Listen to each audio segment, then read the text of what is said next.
Hello everyone, thank you again for joining me. My name is David Webb. Today we're going to be talking about dialogue. Do you have a writing question? Drop it in the comments below. I've gotten a couple different video ideas from you already in the comments, so if there's something that you want to see me talk about, just ask for it. Today's video idea comes from an Instagram user who messaged me asking, will you be having any videos featuring advice about dialogue? That's an area I could really use some advice on. Well, this one's for you. This is one of the most important parts of your story. You can use dialogue as exposition, conflict, or a way to tell the story without necessarily saying it to the reader. There's a rule in storytelling that you want to show and not tell, and one of the best ways to do that is through dialogue. I'm going to go over a few key things to remember when writing your dialogue, each of them more important than the last. That's right, I'm saving the most important one for the end. Why? I want you to watch till the end. But first, be sure to hit subscribe and ring the bell so you can be notified of future videos. I'm gonna call extra attention to this today because in my next video, I'm gonna have a surprise that you guys, my YouTube audience, will see before the rest of the world. Alright, let's get into it. Number 1, read your dialogue out loud. You want it to sound natural. You want it to sound real. You want it to sound like something that someone is actually going to say. One of the best ways to do this is read your dialogue out loud. It forces your mind to hear it as dialogue because you're, saying it. Real quick caveat here, humans have this weird habit of just throwing around small talk that doesn't matter in front of the stuff that they actually want to talk about. But in your book, people don't have time for small talk. They're gonna see that and they're gonna laugh. If dialogue in your story doesn't increase conflict between characters, or resolve conflict, or drive the story forward, cut it out. It's taking up very valuable space in your novel. If you're listening to yourself read your character's dialogue out loud and it just doesn't sound right, pay attention. Something is actually wrong. Stop what you're doing, go back, look at that dialogue, and figure out what you can do to make it better. Number 2, if you want to spend less time examining your dialogue, reading your dialogue out loud, do it when you're writing the book. A lot of writers have caught on to transcribing. Grab yourself a voice recorder, sit down, and just speak your book. It kind of sounds ridiculous, I know. When I first started doing it, I kind of felt ridiculous. But the more I did it, the more natural it felt. If you're transcribing your book, speaking it out loud, it's gonna come out more naturally. Some parts will be harder to do, I'll give you that, but the dialogue will be so much better. Why? Because you're saying dialogue, and as you're saying it, your mind is automatically going to say things that are more natural to say. It might feel a little weird at times, and it'll take some getting used to, but once you get there, it's gonna be so good for your writing. Not only that, but your writing is gonna be so much more fast. I'm a touch typist, which means that I can type without looking at the keyboard, and I can do it pretty quickly. But no matter how fast I type, I'm looking at the screen while I'm doing it. I'm seeing my words, and it takes a very disciplined mind to disassociate yourself from what you're seeing on the screen. If you're staring at a blank wall, speaking into your phone, you're forcing yourself to not look at your own writing. This is a very powerful tool for more reasons than just dialogue. You're cutting out your inner editor. In fact, I'm gonna make a video about this. Stay tuned. For now, on to the next tip.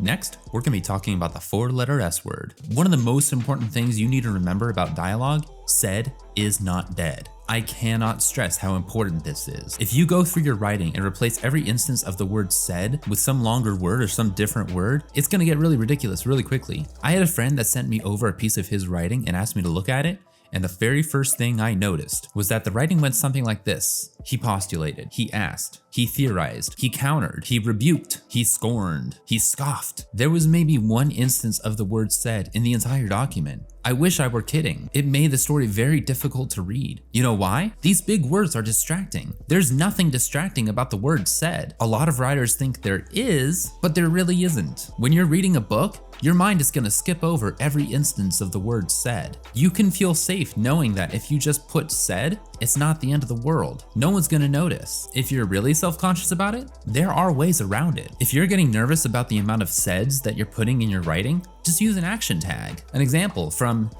my very own book that I wrote that you should check out. A feast? Roland frowned. How many of you are there down here? Salvador raised a wispy eyebrow. You do not have a plan, do you? Anaya took the ropes hesitantly.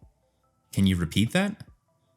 Just put your dialogue and then put action. This does a number of different things. First of all, it gets you away from the word said, which is not a dirty word. Also, it gives you a chance to elaborate on your character's emotions without saying them in the dialogue, or without saying it in the text. You can break up your dialogue with a little bit of action that fleshes out the characters. You can have your character sit down suddenly and stroke his beard, You can have your character leap up and turn around, his eyebrows shooting up. This just goes into the whole show don't tell issue, and we'll talk about that another time, I promise. Another way to attribute your dialogue is to just go back and forth. If you just have two characters speaking back and forth, you don't need dialogue tags, maybe once every 4 or 5 lines. If only 2 people are speaking, the reader will be able to keep track in his or her mind who is speaking. Granted, you will need to remind them every now and then just to make sure they're on the same page, but readers are smarter than you think. They'll be able to keep track. Another subtle way is to have characters, speak to each other. You can have characters say other characters' names. Now, you will want to use this tactic lightly. Very few people, when they're talking to one another,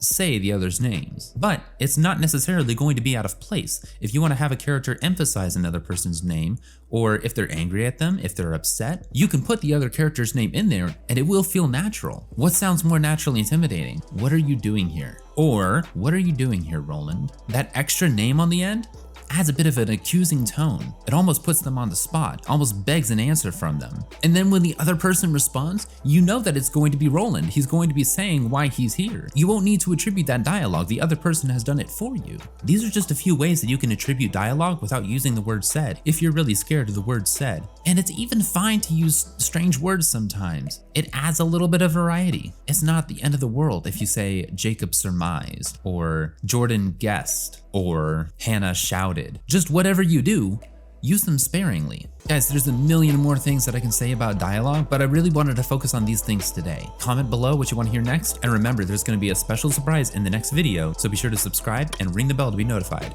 If you like this video, hit the like button. Not much more I can say about that. Other than that, I've run out of things to say, so I'm going to stop talking now. Bye. You know that it's the other person speaking. You know that.